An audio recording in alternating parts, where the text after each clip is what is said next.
বাংলাদেশের প্রধানমন্ত্রী হিসেবে পঞ্চমবারের মতো শপথ নিলেন আওয়ামী লীগ সভাপতি শেখ হাসিনা। বৃহস্পতিবার সন্ধ্যা 7টায় শেখ হাসিনাকে শপথ বাক্য পাঠ করান রাষ্ট্রপতি মোহাম্মদ শাহাবুদ্দিন।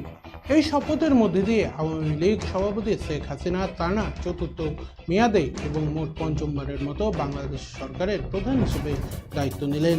প্রধানমন্ত্রীর শপথের পর অন্য মন্ত্রী ও প্রতিমন্ত্রীদের শপথ বাক্য পাঠ করান রাষ্ট্রপতি।